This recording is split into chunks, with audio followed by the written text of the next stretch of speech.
السلام علیکم۔ تو شروع کرتے ہیں آگے کا واقعہ پارٹ 2۔ حضرت داؤد علیہ السلام کی قوم پر کس طرح کا عذاب آیا تھا۔ ایک ایسی قوم جس پر اللہ پاک نے اپنا دردناک عذاب نازل فرمایا اور اس قوم کے تمام لوگوں کو اللہ پاک نے بندر بنا دیا۔ آخر اس قوم کے لوگ ایسا کون سا گناہ کرتے تھے جس کی وجہ سے اللہ پاک نے ان پر یہ دردناک عذاب نازل فرمایا، اور یہ لوگ بندر بننے کے بعد کتنی دن تک زندہ رہے، اور پھر ان کو کس طرح دردناک موت آئی، اور جب یہ لوگ بندر بن گئے تو یہ اپنے عزیز و آقار کو دیکھ کر ان سے کیا کہتے تھے، اور کیا آج کے دور میں پائے جانے والے بندر اسی قوم کی نسل میں سے ہیں؟ ان تمام سوالوں کے جواب قرآن حدیث کی روشنی میں آج کے قصے میں میں آپ کو بتاؤں گی، لہٰذا آپ سے گزارش ہے کہ اس قصے کو آخر تک پورا پڑھیں اور خوب شیئر کریں تاکہ ہر مسلمان بھائی بہن ہمارے اسلام کے بارے میں جان سکے۔ حضرت داؤد علیہ السلام کی قوم بندر کیوں بنی؟ انسانوں کے بندر بننے کی ابتدا حضرت داؤد علیہ السلام کے دور سے ہوئی۔ اس واقعے کا پیش منظر کچھ یوں ہے۔ حضرت داؤد علیہ السلام اور ان کی قوم سمندر کے کنارے ایلا نامی ایک بستی میں رہتے تھے، اور ان کی تعداد تقریباً 70,000 کے قریب تھی۔ یہ قوم بڑی ہی خوشحال تھی اور اللہ پاک کی بہت زیادہ فرما بردار قوم تھی۔ اس قوم کو اللہ پاک نے بے شمار نعمتوں سے نوازا تھا، اور ہر طرف ہرے بھرے باغ تھے اور ہر طرف ہریالی ہی ہریالی تھی، اور اللہ تبارک و تعالیٰ کی بے پناہ کرم نوازی تھی، اور یہ لوگ اپنی اس زندگی میں بہت ہی زیادہ خوش تھے۔ حضرت داؤد علیہ السلام کی قوم چونکہ سمندر کے کنارے رہتی تھی، اور اللہ تبارک تعالیٰ کا ان پر اس قدر کرم تھا کہ سمندر کے اس کنارے پر بے شمار مچھلیاں آتی تھیں جن کا یہ لوگ کاروبار کرتے تھے اور بہت ہی خوشحالی والی زندگی گزارتے تھے۔ قوم داؤد سے اللہ تعالیٰ کا امتحان۔ جب یہ قوم اللہ پاک کی مہربانیوں کی وجہ سے خوشحال ہو گئی تو پھر یہ قوم اللہ پاک کی نافرمانیوں کی طرف اتر آئی اور طرح طرح کے گناہوں میں مبتلا ہو گئی، اور پھر اللہ پاک نے ایک دن اس قوم کا امتحان لینے کا ارادہ فرمایا اور حضرت داؤد علیہ السلام کو وحی بھیجی کہ اپنی قوم سے کہہ دے کہ ہفتے والے دن مچھلی کا شکار کرنا بند کر دے، اور اس طرح اللہ پاک نے حضرت داؤد علیہ السلام کی قوم پر ہفتے والے دن مچھلیوں کا شکار حرام کر دیا، اور پھر یہاں سے اس قوم کی بربادی شروع ہو گئی۔ حضرت داؤد علیہ السلام نے اپنی قوم کو بتایا کہ اللہ پاک نے ہفتے والے دن مچھلیوں کے شکار کو حرام قرار دے دیا ہے، تو وہ لوگ بہت ہی زیادہ پریشان ہو گئے اور ساری قوم سر جوڑ کر بیٹھ گئی، کیونکہ ہفتے کا دن ہی وہ دن تھا جس میں مچھلیاں بہت ہی زیادہ تعداد میں آتی تھیں اور خود بخود کنارے پر آ جاتی تھیں، اور باقی دنوں میں بہت ہی کم یعنی کہ نہ ہونے کے برابر ہی مچھلیاں پکڑی جاتی تھیں۔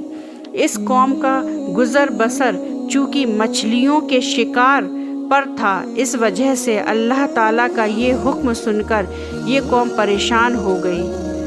یہ لوگ اس بات سے بے خبر تھے کہ یہ صرف اللہ کی طرف سے ایک امتحان اور ان کی آزمائش ہے۔ شیطان کا وسوسہ۔ پھر شیطان نے ایک دن ان کے دلوں میں وسوسہ ڈالا کہ سمندر سے نالیاں نکال کر خشکی میں بڑے بڑے حوض بنا لیے جائیں۔ جب ہفتے والے دن مچھلیاں آئیں گی تو وہ ان نالیوں میں سے ہوتے ہوئے بڑے بڑے حوضوں میں آ جائیں گی، اور اس طرح پھر ان نالیوں کا منہ بند کر دیا جائے، اور پھر اگلے دن یعنی اتوار والے دن ان کو پکڑ لیا جائے۔ شیطان نے اس قوم کے لوگوں کو ورگلایا کہ اس طرح ہم ہفتے والا دن شکار سے بھی بچ جائیں گے اور مچھلیاں بھی ہمارے ہاتھ آ جائیں گی۔ بہت سے لوگوں کو یہ وسوسہ اچھا لگا اور انہوں نے ایسا ہی کرنا شروع کر دیا، اور انہوں نے سمندر سے چھوٹی چھوٹی نالیاں نکالنا شروع کر دی، جس کے ذریعے زیادہ مقدار میں مچھلیاں ان ہوجوں میں آنا شروع ہو گئیں۔ اس قوم کے بدبخت لوگوں کو شیطان کا یہ حیلہ بہت پسند آیا، لیکن اس قوم کے لوگوں نے یہ نہ سوچا کہ جب مچھلیاں سمندر سے آ کر ان ہوجوں میں قید ہو گئیں تو وہ مچھلیوں کا شکار ہی ہو گیا، اس لیے یہ شکار بھی ہفتے والے دن ہی قرار پایا جو کہ اللہ پاک نے حرام قرار دیا تھا۔ اسلامک واقعات۔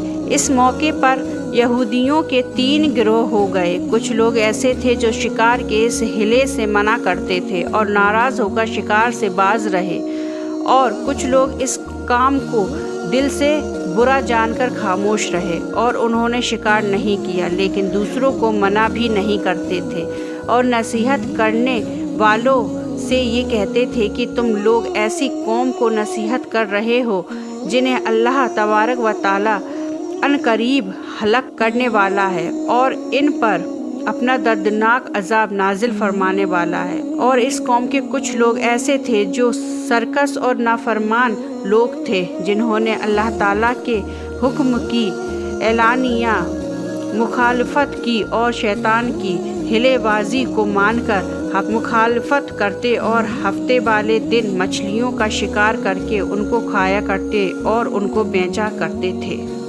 حضرت داؤد علیہ السلام کا قوم کو نصیحت۔ حضرت داؤد علیہ السلام کی قوم کے 1200 ایسے نافرمان لوگ تھے جو منع کرنے کے باوجود بھی ہفتے کو ان نالیوں کے ذریعے شکار کرتے رہے۔ حضرت داؤد علیہ السلام نے ان 1200 لوگوں کو اللہ تبارک و تعالیٰ کے دردناک عذاب سے ڈرایا۔ آپ نے ان سے کہا کہ وہ اللہ پاک کی اس نافرمانی سے باز آ جائیں، لیکن وہ لوگ باز نہ آئے اور کھلے عام شکار کرنے لگے۔ چنانچہ وہ لوگ جو اس بات کو برا جانتے تھے، ان لوگوں نے اپنے اور ان نافرمانوں کے درمیان ایک دیوار کھڑی کر دی، جس کی ایک طرف وہ 1200 نافرمان لوگ رہتے تھے اور دوسری طرف وہ لوگ تھے جو شکار سے باز رہے۔ حضرت داؤد علیہ السلام نے اپنی اس قوم کے نافرمانوں کو بار بار سمجھایا، لیکن یہ لوگ اپنی نافرمانی سے باز نہ آئے اور اسی طرح اللہ تبارک و تعالیٰ کے حکم کی نافرمانی کرتے رہے اور اسی طرح شکار کرتے رہے۔ حضرت داؤد علیہ السلام کی قوم پر عذاب۔ اور پھر ایک دن حضرت داؤد علیہ السلام نے غصے میں آ کر شکار کرنے والوں پر لعنت فرما دی۔ اس کا اثر یہ ہوا کہ ایک دن خطا کاروں میں سے کوئی بھی اپنے گھر سے باہر نہ نکلا۔ یہ منظر دیکھ کر کچھ لوگ ان کی دیواروں پر چڑھ گئے تاکہ معلوم ہو سکے کہ وہ لوگ کس حال میں ہیں۔ جب ان لوگوں نے ان نافرمانوں کو دیکھا تو وہ سب کے سب بندروں کی شکل میں بدل چکے تھے۔ اللہ پاک نے ان لوگوں کو ان کی نافرمانی کی وجہ سے ان پر دردناک عذاب نازل فرمایا، پھر ان لوگوں کی بندر کی شکل میں بدل دیا۔ جب لوگ ان مجرموں کے گھر کے دروازے کھول کر اندر داخل ہوئے تو وہ لوگ اپنے رشتہ داروں کو پہچانتے تھے اور ان کے پاس آ کر ان کے کپڑوں کو سونگھتے تھے اور زار و قطار روتے تھے، لیکن وہاں کچھ بول نہیں سکتے تھے۔ اللہ تبارک و تعالیٰ کے ان نافرمان بندر بن جانے والے لوگوں کی تعداد 12,000 تھی۔ ان 12,000 لوگوں نے اللہ تبارک و تعالیٰ کی نافرمانی کی اور اللہ تبارک و تعالیٰ نے ان کو بندر بنا دی۔ قرآن مزید۔ اللہ تبارک و تعالیٰ سورہ بقرہ میں ارشاد فرماتے ہیں، اور بے شک ضرور تمہیں معلوم ہے کہ تم میں سے وہ جنہوں نے ہفتے میں سرکشی کی اور ہم نے ان سے فرمایا کہ ہو جاؤ بندر دھتکارے ہوئے۔ اس طرح حضرت داؤد علیہ السلام کی قوم کے 12,000 نافرمان لوگ بندر بن گئے۔ یہ لوگ 3 دن تک زندہ رہے اور اس دوران یہ نہ کچھ کھا سکتے تھے اور نہ کچھ پی سکتے تھے، اور یوں ہی بھوکے پیاسے سب کے سب ہلاک ہو گئے، اور 3 دن کے اندر اندر سب کے سب مارے گئے۔ اور وہ لوگ جو ان نافرمانوں کو اللہ تبارک و تعالیٰ کی نافرمانی سے منع کرتے تھے، اللہ تبارک و تعالیٰ نے ان کو اس عذاب سے سلامت رکھا، اور وہ لوگ جو اس شکار کو برا جان کر خاموش رہتے تھے،